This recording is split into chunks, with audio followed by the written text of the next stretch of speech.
Hello, and welcome back to the GorillaBiker. As are the fake faces you have to do for views, apparently, you know.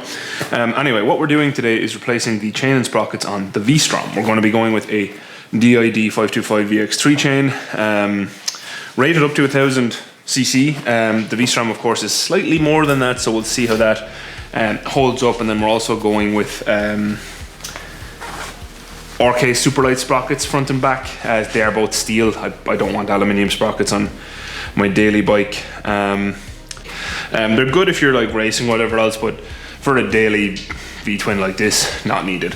So what we're going to do first is one thing that you absolutely have to do is we're going to cable tie the clutch closed. That's in the service manual being recommended, so that the actual push rod for your clutch release basically doesn't come out with the actual clutch slave cylinder. And then we're going to remove the covers and then start opening everything off. Now you have two options for loosening the front sprocket bolt. You can either have the bike on the ground and in gear and then hold the rear brake to loosen it, or you can do what I'm going to try do and leave it in neutral so that I can actually roll in the new chain easier. And use a big impact gun. In the past, if you want to see it done without the impact gun, I have other videos. I'll leave links up to one or two up here, and you can watch those ones as well. The process is very, very similar, but today, because I'm getting older, I'm just going to try use the impact and see does the impact work, because if it does going forward, that will actually save me a lot of hassle, you know, instead of reassembling stuff to put it back into neutral, so that I can then spin on the new chain and whatnot. This will just save a little bit of time, so we're going to try it. So yeah, so first and foremost what I'm going to do is well, first I'm going to cable tie this closed, right? Then what we're going to do is we're going to remove this guy here. This is your clutch slave cylinder. This actuates a push rod the whole way across the engine that releases the clutch from the engine, or engages the clutch so that the engine is not attached to it, I suppose. Disengages, there's the proper word. And then we're going to remove this cover here, and then we can get to work. Obviously we also do need to loosen off the rear axle and whatnot, so that we can actually pull this chain. Why I'm changing this is I don't know the history, and every time I tighten it, it goes loose really, really quickly. So that's generally a sign that it's kind of worn. And honestly, I've put 10,000 miles or so onto this bike, so I'm quite happy to replace it anyway. The sprockets themselves don't look terrible. I haven't actually checked the front one in a while, so we'll see how that looks. But yeah, for now, it doesn't look too bad. I mean, that one actually looks fine. It's a little bit pointy, but I mean, it probably does have more life in it. But I like to do these things early just to be safe. So first, just to, I don't know, can you see that actually, but the bike is in neutral. So we're going to zip tie this closed. And like I said, where this comes from is the service manual itself.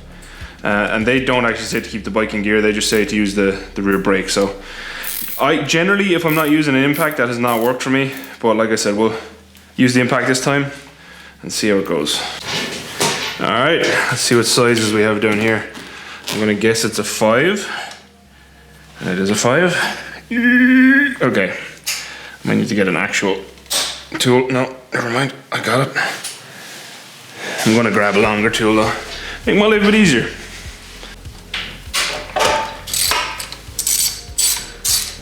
So yeah, two 5mm Allen bolts. Looks to be holding on this slave cylinder. And I'll check are they both the same length. So then we at least know, do you have to worry about mixing them up or not? So the left hand upper bolt, the one up here, is actually ever so slightly longer. So you will have to obviously make sure that you don't mix those up. And then the bolts on the sprocket cover are 8mm. 1, 2, 3 of those. And I'll also check are these all the same size. Okay, after lots of wiggling, we have that out, and it is quite crusty, which is probably why it didn't want to come out, so we'll clean that up later. Then you don't want to lose, this is the upper spacer, very crusty. The top bolt here, by the way, they're all 8mm, and the top bolt is longer, the other two are the same on the bottom, so I'm just going to take this cover out. Yeah, the front sprocket is, as I expected, not so good, which is honestly kind of what drove me to replace this, as well as I could feel, it felt like a wearing front sprocket. Once you ride enough bikes and you change sprockets enough, you kind of eventually get the feel for that. So I'll show you that when it's off the bike. And we'll, yeah, just to show you first, I'm trying to hide anything, so I'll show you how dirty this is. So you can see the kind of the crud buildup down there. That's all kind of metal and just junk from greasing the chain. And I don't know, will you be able to see? I don't know, is that any better? But you can kind of see those are gone very hooked. So next what we're going to do is we're going to loosen up the rear wheel, and then we're going to try loosen this up at the front. And then afterwards I'm just going to cut the chain, which I never show because some people get really upset at how I cut chains. But that's what we're going to do. I'm going to cut it off. You can, of course, you know, pop out the pins and the rivet pins and whatever else on the master link and just push it out, but I think that's a waste of time, so I don't do it. So the front sprocket nut is a 32, and let's see, is this going to work? Yeah, definitely going to have to hold the brake.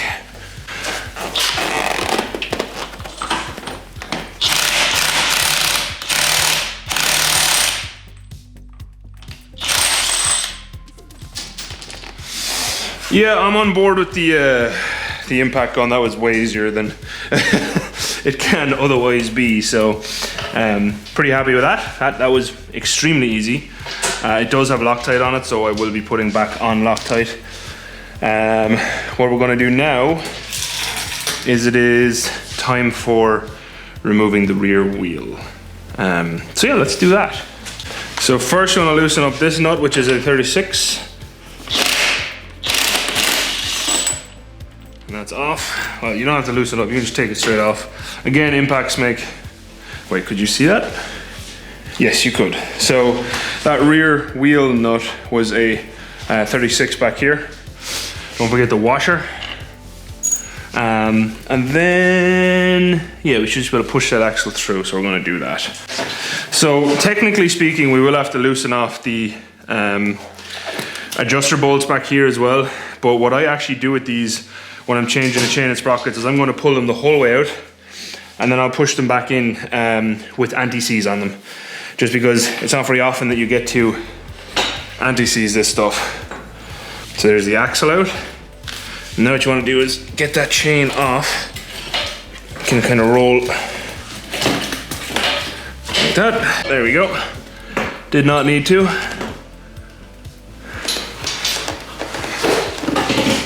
And there's the wheel out. I could have done that neater. The brake isn't too happy. But yeah, I mean, overall, that's us on the way there. Don't think I can leave that straight down yet. That protrudes. You never want to just lay your wheel flat on the ground. I don't know, can you see it right now? But you always kind of want to put a piece of wood down to kind of hold up the tire portion, as it's you don't want to hit your brake disc on the ground essentially. All right, so there we go. So here is the rear sprocket. Not, like I said, not in the worst condition I've ever seen a rear sprocket. It's actually pretty good, especially compared to the front. Chain is, you know, it was getting stiff in places and whatnot, and the front sprocket obviously is not so good. So what I'm going to do now is I am going to turn off the camera. I'm going to cut that chain, and I'm also going to clean up around the front sprocket, and then we'll be back. So the front sprocket is out, and if you notice I have a brand new tire on here. I just actually stopped and made another video while the wheel was off, fitting a new tire, so look forward to that too if you haven't already seen it. These are a 14. I'm just going to zip them off with the impact. These are only torqued to like 60 Newton meters, so pretty easy to pop off. And there's the rear sprocket off. Now, again, this one wasn't in terrible condition, but we will go do a comparison on the bench now from new to old.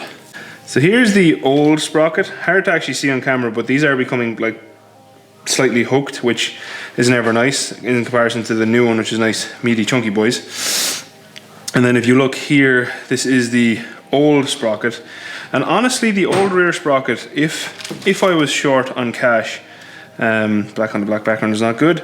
The new one obviously is in better condition, but the old one is really not terrible. Thinner, but not terrible. So the front sprocket goes on with a torque of 115 Newton meters. We will not be able to torque that fully until we have everything basically back together and we can put some counter pressure. And then this is a nice little kit that you can get with the Superlight sprocket, which is new sprocket nuts. These old ones are fine. Like I'll keep these, I usually reuse them. But obviously when I have the option of nice new black ones, I'm gonna use them. So we can pop back on the rear sprocket now, torque all of those nuts to 60, and then we can start reassembling the rest. So one thing you want to make sure of is obviously first put your word side facing out and make sure your mating surface is clean. So I already did check mine, it is clean, because this has to sit down. You don't want it wobbling, you know. And this is something, so before you torque these down, you want to kind of hand tighten them all down in a star shape pattern, you know, corner to corner, cross to cross, because you do not want to end up in a situation where this sprocket is kind of unbalanced and wobbling around. And the Superlights nuts are actually one size bigger than the stock. They're 15s instead of 14s. It's also nice, it's a very common torque on these rear sprockets is 60. So I kind of just tend to give everything a little turn. Just make sure everything is kind of pinched down nicely.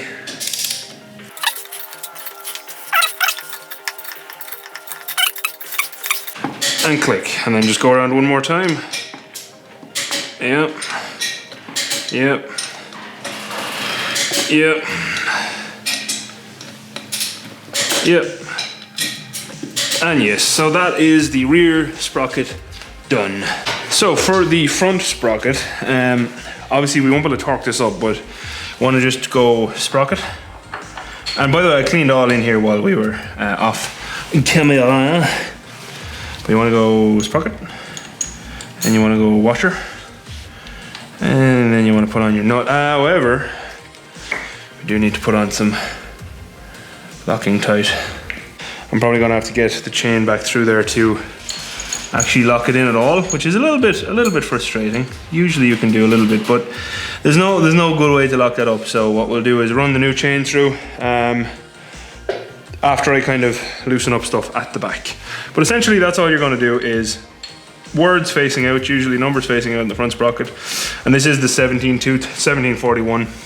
So 17 tooth front, 41 tooth rear, which is the stock configuration. And I would recommend also cleaning in here as best you can while you're in there, because it's not very often you're going to be in here. So yes, I also did clean the chain guide on top of the swing arm and the inside of the swing arm while I could get in there. So yeah, let's keep it moving, huh?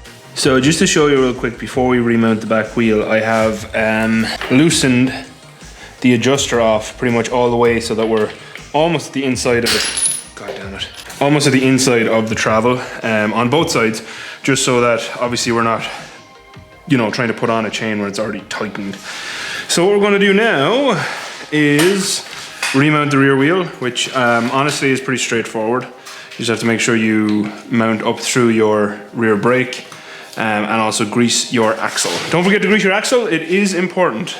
Every day that I do work on bikes, I get more and more jealous of my friend, Monkey Butt. Because that lift he has, that is life-changing, my friends.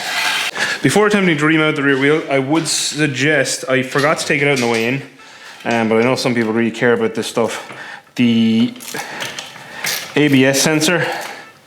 I actually don't personally care if my ABS works on the back wheel, because I don't really care about ABS in the back wheel, but just an 8mm bolt and then you can pop the whole thing out. So probably for the best to do that if you want to obviously preserve your ABS sensor, because it does kind of protrude and could get in the way. Always try to have a piece of block, a block of wood in the garage for yourself. It helps these things a lot, especially when you're still of less than normal mobility like myself. So just gonna re-grease this back axle. Obviously before you re-grease it, give it a good clean. You don't want any of that old grease. I generally just kind of show the shaft a good time, because you can always just pop this glove off after you show said shaft a good time.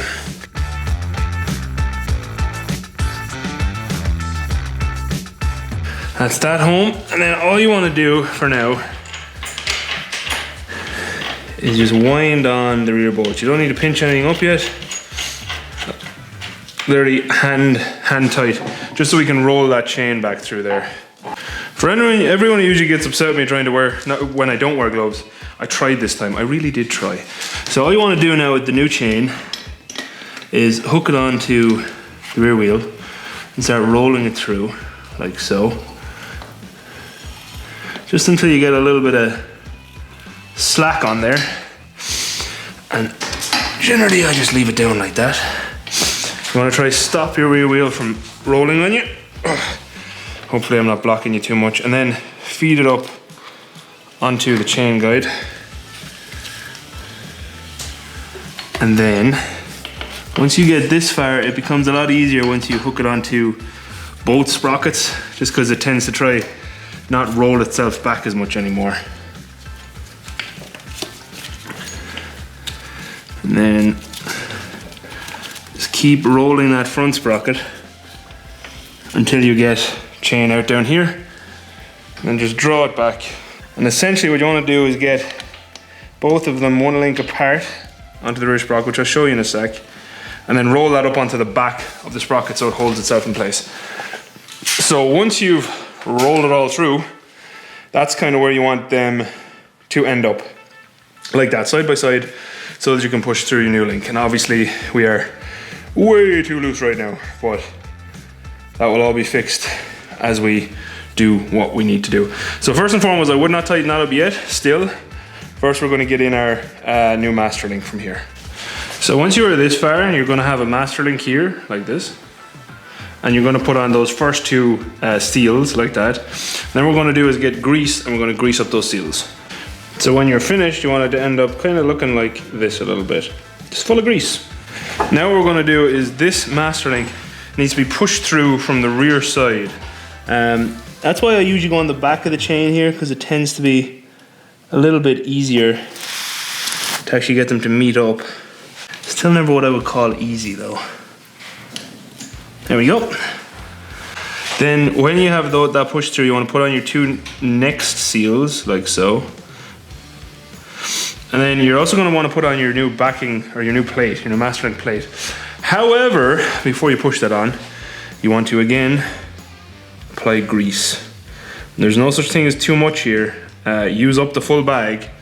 You know what I mean? You're not gonna save the world. You're not gonna save anything by saving this grease. This is very important that you want to lube up these rings, these seals, as much as your little bag of grease will allow it. If I ever finish this job and have grease left over, I have been a silly goose. On the outside of this plate there's a little writing. There is a little writing. And the writing is what you want to have facing out. So with this now, you can pretty much just sort of get it roughly in place with your fingers.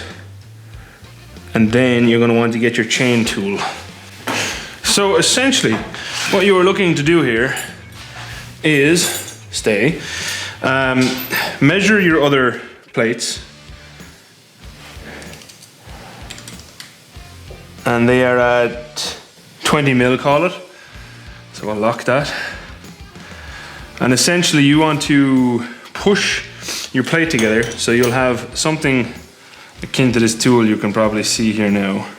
And I need to go get my other plate. I probably do need to get a new chain tool at some point, because this one is pretty old. But the nice thing is, once you get these kind of rolling, it tends to be pretty straightforward. So first you want to make sure that this actually fits over your rivets, which it does. Because what you don't want to do is you don't want to pinch your rivets with your actual plate pusher tool.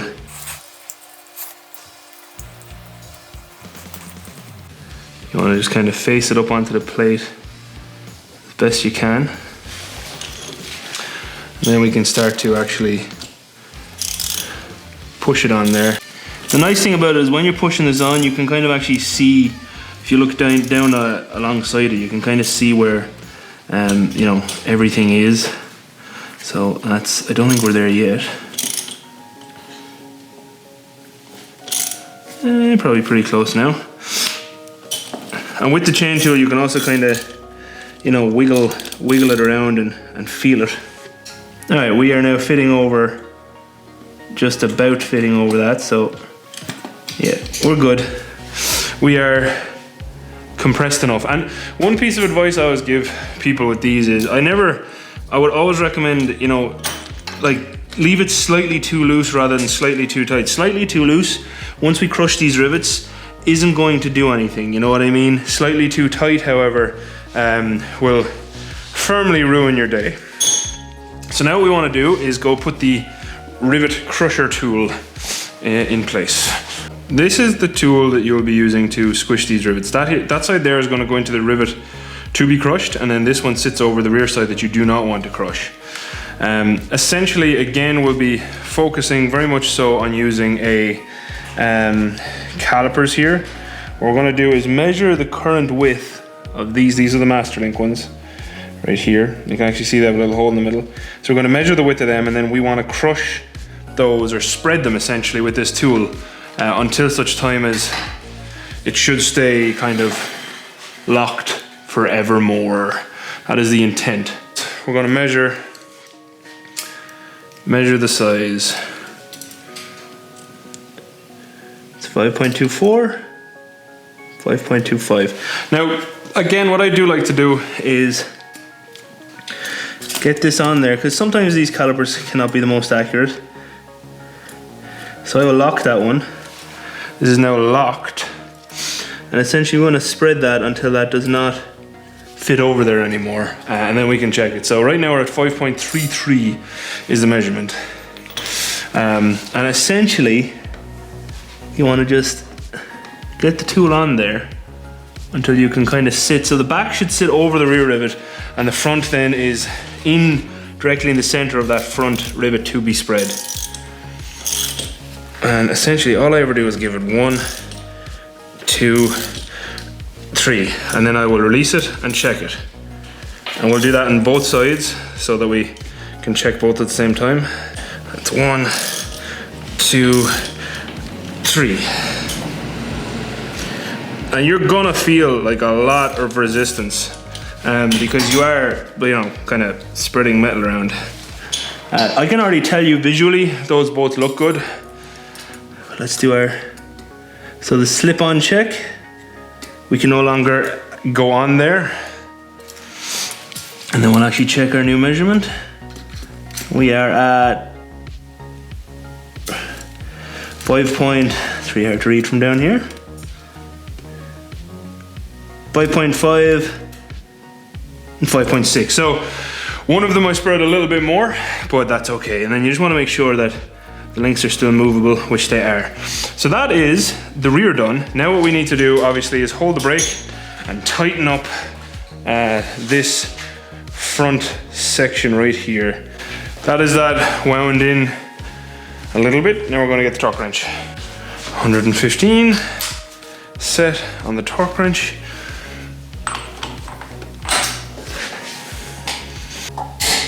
Okay, just double check that. Yeah, okay, we're good. So now all that's left to do is to tighten the chain. So what I'm going to do real quick is turn the camera off and get us to where we're nearly there. I don't think I'm going to show you putting all this front section back together. I think you need to see that. But I'll get the chain to where it's nearly in place, and we'll, as per the service manual, we'll drop the bike down, prop it up on some wood so there's weight on that back wheel, and we'll tighten up the chain. All right, so we are back. And essentially what you want to be doing here when it's propped up on its side, as it is right now, and I have both sides leveled out, the rear sprocket is mostly tight. You want to measure from your swing arm, so your total, basically, so pull down, so there's very little flex there, we're at 80, and then push up, and we're at 30, so that's 50 mil, which is way too much. So we're going to want to reduce that. The service manual says 30, but I usually leave 35 on it just because I think 30 is rather low for someone of my weight. So that's kind of how I do it. So we're going to do 1/4 and 1/2. And we're going to do the same on the other side. So we've tightened that up by about 1/2 turn. So I'm going to push down. I'm going to call that 80 again. Now we're at 35, so a little bit more to go. Now, what you want to make sure you do when you're doing this is that you don't loosen the nut off the whole way. You want the nut tight, you want it to provide resistance. Well, not tight, but you know what I mean. 70 to 30.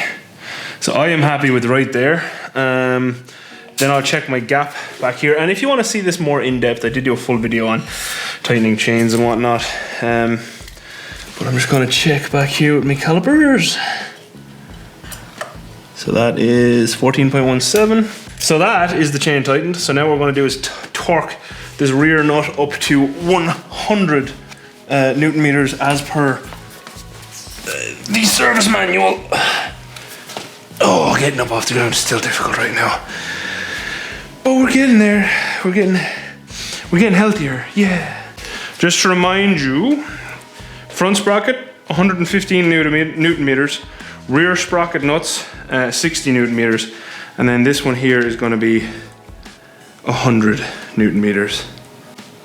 So you then want to tighten this to 100 like that.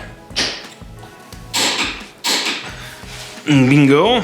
And the reason that nut as tight as possible is because if you don't, so we're still 30, 70 to a little under 30. So we're still exactly where I want it to be. If you have this too loose and then tighten it up, your chain has a tendency to become over tight and you won't realize it. And a really tight chain is way worse than a slightly loose chain. A really tight chain will ruin your drive sprocket and everything else up here. So don't do that.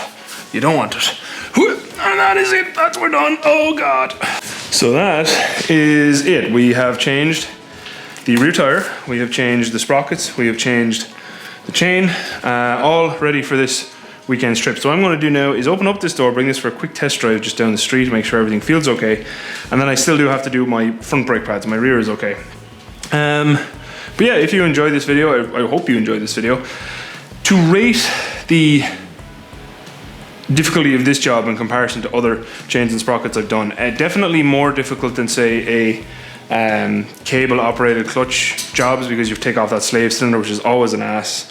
I have bled it. When you put those back on, you should always give them a little bleed, but it still feels tighter than it was, so I'm going to give the bike a start and check all that over. But otherwise, I mean, from a refitting the chain perspective, from refitting the sprockets perspective, all pretty easy, pretty straightforward. So overall, pretty happy. If you watched this far, thank you very much for watching. As always, a very special thank you to all of my patrons, and I'm meeting one of them for the first time in person this weekend, John, or the Flinch. Go give his channel a look. I really enjoy his channel. He's obviously been around the motorcycle community a long time, and also give Father Bobber's channel a watch. He's the one who invited me on this trip this weekend. So all this work was technically for you guys. I hope you've enjoyed watching my torture. But yeah, that's it. So yeah, any questions, leave them down in the comments. Would I do this again? Absolutely, definitely prefer doing this myself, and now I know it's done right. So yeah, thanks again for watching. Adios. Outro crew. Hydraulic clutches are a pain in the booty hole. I don't know why people like them so much, but they do. So there you go. That's how it is. Bye, outro crew. Wait, do you like hydraulic clutches? Do you prefer hydraulic or cable operated clutches, outro crew? There's the question. Bye.